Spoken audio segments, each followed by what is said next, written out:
ચાલો વિદ્યાર્થી મિત્રો, આજે આપણે મિશ્ર મધ્યક એટલે શું તેની વ્યાખ્યા અને તેનું સૂત્ર, તેની સમજૂતી મેળવીએ અને તેના પર આધારિત જે દાખલાઓ છે તે આપણે જોઈશું. ચાલો, મિશ્ર મધ્યક એટલે જો આપણે બે કે તેથી વધારે સમૂહના મધ્યકો જ્ઞાત હોય, એટલે કે આપણને ખ્યાલ છે, તો આપણે તેના સંયુક્ત સમૂહનો જે મધ્યક છે તેને આપણે મિશ્ર મધ્યક તરીકે ઓળખવામાં આવે છે. ટૂંકું અને ટચ, જ્યારે બે કે તેથી વધારે માહિતીઓનો સંયુક્ત મધ્યક શોધવામાં આવે તેને આપણે મિશ્ર મધ્યક તરીકે ઓળખીશું. મિશ્ર મધ્યકને આપણે સંકેતમાં x બાર c વડે દર્શાવાય છે.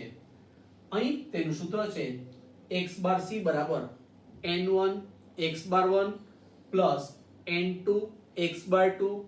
જો ત્રીજું અવલોકન હોય, ત્રીજો સમૂહ હોય, તો તમારે n3 x બાર 3 આ રીતે ઉમેરતું જવાનું, છેદમાં n1 વત્તા n2, અને ત્રીજો અવલોકન આપેલું હોય એટલે કે સમૂહ આપેલો હોય તો તમારે n3 તમારે ઉમેરવાના.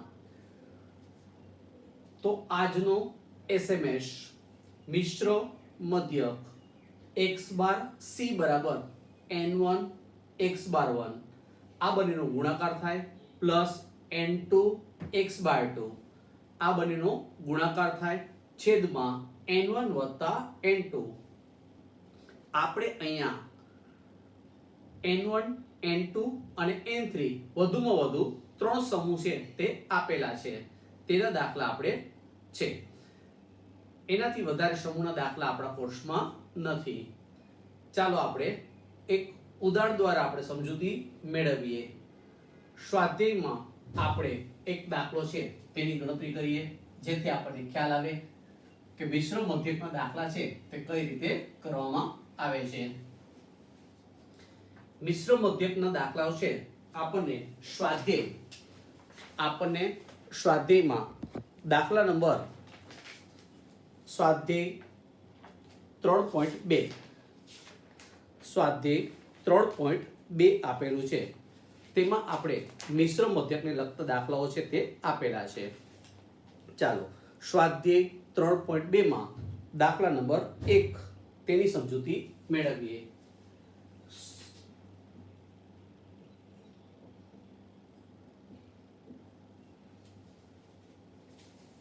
એક ફેક્ટરીના 75 કુશળ કારીગરોને આપવામાં આવતા દૈનિક વેતનનો મધ્યક 280 આપેલ છે, જ્યારે 125 બિનકુશળ કારીગરોના દૈનિક વેતનનો મધ્યક છે 150 આપેલ છે. બધા કારીગરોનો વેતનનો મધ્યક શોધો. તેનો મતલબ કે મિશ્ર મધ્યક શોધો. અહીં આપણે કુશળ અને બિનકુશળ આ બે આપણે માહિતી આપેલી છે, તેથી આપણે જવાબ આ રીતે ગણીશું: કુશળને અને બિનકુશળ તેની સંખ્યા, જેને આપણે n1 અને n2 કહેશું. અહીંયા સંખ્યા આપેલી છે કુશળ કારીગરોની 75, 75, જ્યારે તેની સરેરાશ એટલે કે મધ્યક આપણને આપેલ છે, તેને આપણે સંકેતમાં x બાર 1 કહીએ, તે આપણે 280 આપેલ છે. બિનકુશળમાં આપણે કારીગરોની સંખ્યા આપેલી છે 125 અને તેનું મધ્યક છે 150. દાખલામાં આપણે x બાર c એટલે કે સંયુક્ત મધ્યક શોધવાનો છે. હવે આપણે સંયુક્ત મધ્યક કઈ રીતે શોધાય, તો સૌપ્રથમ તમારે આ સંકેત આપી દેવાના. જે સંખ્યા છે તેને n1 n2 અને ત્રીજો સમૂહ હોય તો n3 આ રીતે નંબર તમારે આપી દેવાના. તેની સરેરાશ એટલે કે મધ્યક તેને આપણે સંકેતમાં x બાર 1 x બાર 2 આ રીતે સંકેત આપી દેવાના. દાખલામાં શોધવાનું શું છે તે ખાસ ધ્યાનમાં રાખો. અહીંયા સંયુક્ત મધ્યક આપણે શોધવાનો છે. સંયુક્ત મધ્યક આપણે શોધવાનું હોય ત્યારે આપણે એનું સૂત્ર લઈએ તો x બાર c એના બરાબર n1 x બાર 1 પ્લસ n2 x બાર 2 છેદમાં n1 વત્તા n2. n1 એટલે 75, x બાર 1 એટલે 280 આપેલ છે, n2 એટલે આપણને 125 આપેલ છે અને x બાર 2 આપણને 150 આપેલ છે છેદમાં n1 પ્લસ n2 એટલે કે 75 વત્તા 125. હવે આપણે અહીં સૌપ્રથમ 75 ગુણ્યા 280 આનો ગુણાકાર કરી લઈએ.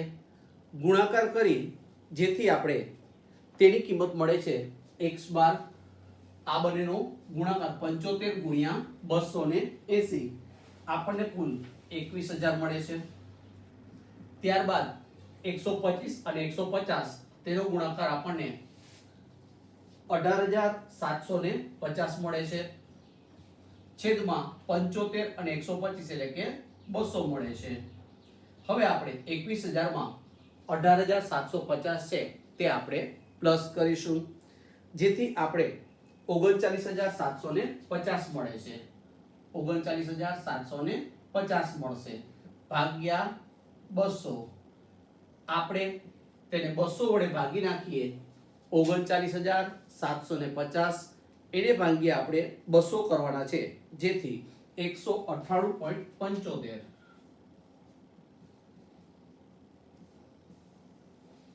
જે આપણો જવાબ થશે.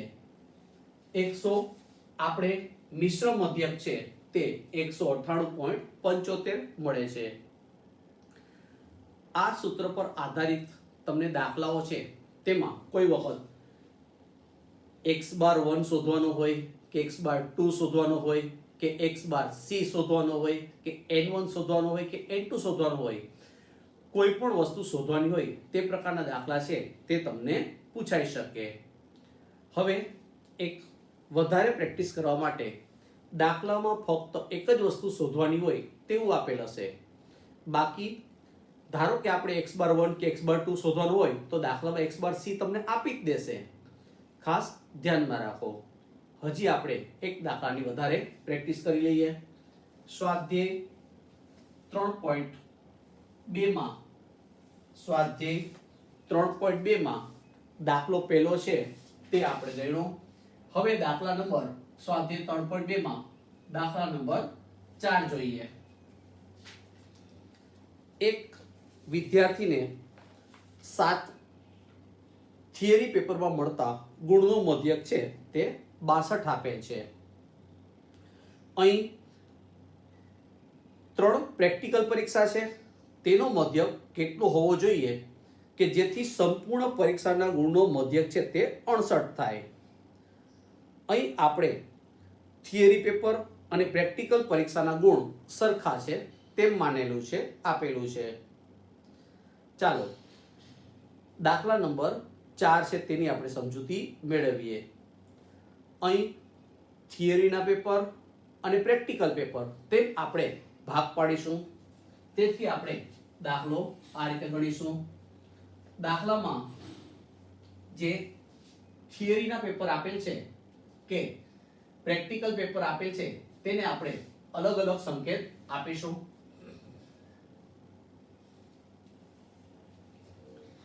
અહીં આપણે 7 થિયરીના પેપરમાં મળેલ ગુણનો મધ્યક 62 આપેલ છે. એટલે કે થિયરીના પેપર છે તેને આપણે કેટલા થિયરીના પેપર છે તો કે 7, તેનો મધ્યક આપેલ છે આપણને 62, 62 આપણને આપેલ છે.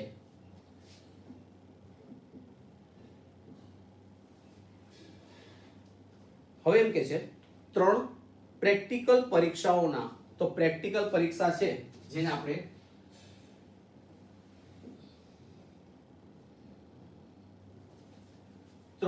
પ્રેક્ટિકલ પરીક્ષા છે જેનો મધ્યક આપણે શોધવાનો છે, તેનો મધ્યક આપણને આપેલ નથી.